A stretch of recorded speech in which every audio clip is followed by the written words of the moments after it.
Halo semuanya, selamat datang di channel kami, yaitu tugas kelompok proyek akuntansi manajemen yang beranggotakan saya sendiri, Abdul Agustin, dan dua rekan saya yang akan menjelaskan nanti di selanjutnya. Nah, di sini saya akan menjadi pengantar terlebih dahulu nih teman-teman. Nah, di video kali ini kita akan membahas topik yang sangat penting, khususnya buat kamu yang tertarik di dunia bisnis nih, logistik atau di dunia operasional perusahaan, yaitu manajemen persediaan. Mungkin kamu kayak pernah bertanya-tanya, kenapa barang di toko bisa tiba-tiba habis? Dan atau kenapa perusahaan bisa rugi karena banyak kelebihan stok? Nah, semua itu berkaitan dengan bagaimana cara perusahaan mengelola persediaan mereka. Persediaan bukan soal cuma menyimpan barang, tapi juga menyangkut efisiensi biaya, kepuasan pelanggan, bahkan kelangsungan usaha. Nah, di video kali ini kita akan ngebahas apa itu manajemen persediaan dan macam-macam persediaan dan juga faktor yang mempengaruhi investasi dalam persediaan. Dan yang terakhir, kita akan membahas rumus-rumus yang biasanya digunakan oleh perusahaan-perusahaan besar, yaitu tingkat perputaran persediaan. Nah, selanjutnya akan dijelaskan oleh rekan saya yaitu Ahmad Taufikur Rahman. Assalamualaikum warahmatullahi wabarakatuh. Perkenalkan, nama saya Ahmad Taufikur Rahman. Saya dari kelompok 1 dengan nomor induk mahasiswa 2023 01 01 218. Di sini saya akan menjelaskan tentang pengertian persediaan. Persediaan sendiri merupakan bagian dari modal kerja yang tertanam dalam bahan baku barang setengah jadi maupun berupa barang jadi, tergantung jenis industrinya. Persediaan merupakan elemen modal kerja yang selalu dalam keadaan berputar, di mana secara terus-menerus mengalami perubahan. Kenapa bisa dibilang berputar? Karena dia itu terus mengalami perubahan. Selanjutnya, pengertian persediaan. Persediaan atau inventory MRP elemen utama dari modal kerja karena satu, jumlah persediaan paling besar dibanding dengan modal kerja lainnya. Dua tuh ada aktiva yang selalu dalam keadaan berputar, di mana secara terus-menerus mengalami perubahan. Yang terakhir tuh ada tingkat likuiditasnya paling rendah. Selanjutnya tuh saya akan menjelaskan macam persediaan. Macam-macam persediaan sendiri itu ada perusahaan dagang, contohnya tuh persediaan barang dagangan. Selanjutnya contoh dari perusahaan industri itu persediaan bahan baku, persediaan bahan dalam proses, persediaan barang jadi. Dan yang terakhir saya akan menjelaskan manajemen persediaan. Intinya mengatur tingkat persediaan yang tepat agar jumlahnya tidak terlalu besar atau tidak terlalu kecil. Selanjutnya itu ada kesalahan dalam menempatkan besarnya investasi persediaan akan menekan keuangan perusahaan. Tinggi rendahnya tingkat perputaran akan berpengaruh langsung terhadap kecilnya dana yang ditanam dalam persediaan bagi perolehan laba sendiri. Semakin tinggi tingkat perputarannya, semakin pendek tingkat dana yang tertanam dalam persediaan, semakin kecil dana yang ditanam dalam perusahaan. Nah, di sini tuh yang dimaksud semakin tinggi tingkat perputarannya. Semakin tinggi tingkat perputarannya, semakin pendek tingkat dananya. Kenapa bisa begitu? Karena persediaan sendiri tuh modal. Jadi semakin lama modal itu nyangkut, maka kita akan mengeluarkan, semakin lama barang itu nyangkut, maka kita akan mengeluarkan modal semakin banyak. Nah, dalam persediaan semakin kecil dana yang ditanam dalam perusahaan tuh semakin kecil juga. Halo, perkenalkan, nama saya Muhammad Onarbar. Saya di sini akan melanjutkan presentasi dan saya akan menjelaskan manajemen persediaan. 1. Jika persediaan terlalu tinggi, maka biaya penyimpanan tinggi. Biaya penyimpanan tinggi atau high holding cost adalah kondisi di mana biaya yang dikeluarkan untuk menyimpan barang di gudang menjadi besar dan bisnis menemani operasional bisnis. Lalu yang B di sini ada bunga tinggi. Nah, jika investasi dibiayai modal asing, maka biaya bunga jika investasi dibiayai modal sendiri. Opportunity cost. Opportunity cost itu atau yang disebut biaya peluang adalah konsep yang menjelaskan pilihan terbaik yang dikorbankan ketika kita memilih suatu hal. Dan selanjutnya di sini ada yang C.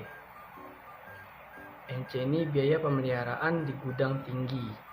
Biaya pemeliharaan di gudang mencakup semua pengeluaran yang dibutuhkan agar gudang tetap berfungsi optimal dan aman untuk menyimpan barang.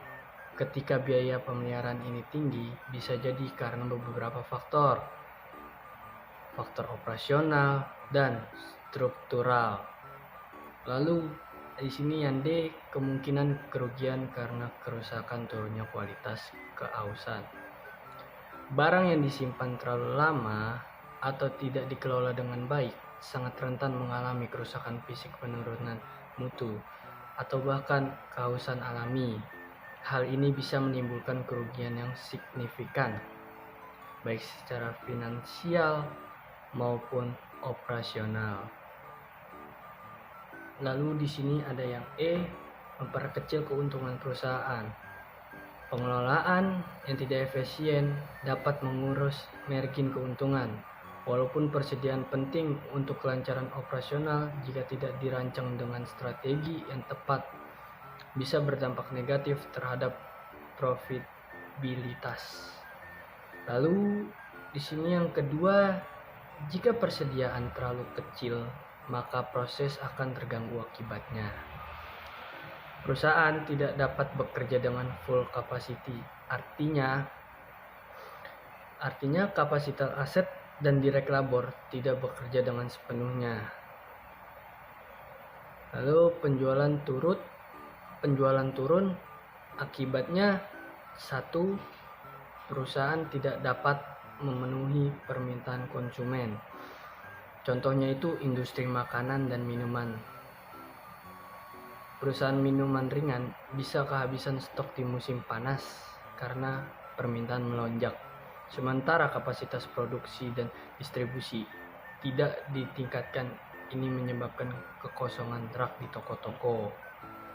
Lalu yang kedua, turunnya market share. Kita ngambil di Apple di Tiongkok pada tahun 2016. Pangsa pasar Apple di pasar smartphone Tiongkok turun dari 13,6% menjadi 9,6% dalam 1 tahun. Penurunan ini terjadi meskipun pasar smartphone secara keseluruhan tumbuh 9%. Nah, penyebabnya ini teman-teman, yang pertama meluncurkan produk baru tepat waktu. Yang kedua, meningkatkan persaingan dari merek lokal seperti Oppo, Vivo. Nah, seperti itu teman-teman. Lalu yang ketiga, ada turunnya laba. Contohnya itu PT Bukit Asam Tbk. Lebih bersih, tahun 2023 turun drastis sebesar 51,58% dari 12,6 triliun menjadi 6,1 triliun. Penyebabnya penurunan harga jual batu bara hingga 23% dan koreksi harga IC sekitar 34%. Nah, selanjutnya di sini ada faktor yang mempengaruhi investasi dalam tersediaan. Yang pertama, tingkat penjualan. Makin tinggi omset penjualan, makin besar investasi pada persediaan. Lalu kedua, sifat teknis dan sifat produksi. Produksi pesanan terjadi bila persediaan beragam dan banyak. Produksi massal persediaan bisa diatur. Lalu selanjutnya yang ketiga, lamanya proses produksi. Lamanya proses produksi itu proses lama terjadi bila bisnis dering pemasaran atau BDP yang tinggi. Keempat, dinyatakan bahan baku dan produk akhir. Ada 3 teman-teman. Yang pertama, barang tahan lama persediaan relatif tinggi. Yang kedua, barang tahan tidak lama persediaan relatif rendah. Yang ketiga, barang musiman persediaan. Barang musiman persediaan tinggi pada musimnya. Lalu yang terakhir, lama pembelian dan pengiriman. Dan selanjutnya presentasinya akan dilanjutkan oleh teman saya. Terima kasih. Tadi kan udah dijelasin ya teman-teman sama rekan saya yaitu Ahmad Taufikur Rahman dan Muhammad Tawan Albar. Nah, di sini saya akan menjelaskan atau ngasih tahu ke teman-teman hari rata-rata barang disimpan di gudang itu bagaimana sih teman-teman ininya, rumusnya. Nah, rumusnya itu yaitu 365 hari dibagi inventory turnover. Nah, inventory turnover ini yaitu perputaran persediaan. Hasilnya akan muncul beberapa hari. Nah, selanjutnya kita akan ke soalnya. Soalnya ini persediaan barang per 1 Januari 2019 yaitu 40 juta. Nah, pembelian selama tahun 2019 yaitu 420 juta. Dan juga persediaan barang akhir tahun 2019 yaitu 60 juta. Soalnya yaitu hitunglah inventory turnover dan hari rata-rata barang disimpan di gudang. Kita langsung ke jawabannya teman-teman. Nah, jawabannya itu sebelum kita ke inventory turnover, kita akan ngasih tahu ke teman-teman gimana sih caranya menghitung harga pokok penjualan dan atau HPP. Nah, ngitungnya itu yaitu rumusnya persediaan awal ditambah pembelian bersih dikurang persediaan akhir. 40 juta ini dari mana teman-teman? Nah, 40 juta ini dari persediaan awal tuh yang tadi tuh soal tuh paling awal yang paling atas. Ditambah 420 juta dan dikurang 60 juta persediaan akhir. Hasilnya akan hasil 400 juta rupiah. Nah, setelah itu kita akan menghitung rata-rata persediaan BDP atau barang dalam proses. 40 juta persediaan awal ditambah 60 juta persediaan akhir dibagi 2, hasilnya akan 50 juta. Nah, sekarang kita akan menghitung inventory turnover. Nah, inventory turnover yang kalian tahu sebelumnya yaitu perputaran persediaan. Nah, 400 juta dibagi 50 juta.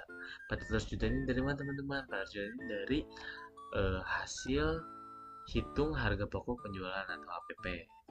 Nah, 50 juta ini dari hasil dari rata-rata persediaan barang dan proses yaitu 50 juta. Nah, dihitung yaitu 8 kali. 400 dibagi 50 yaitu 8. Selanjutnya kita akan menjelaskan tentang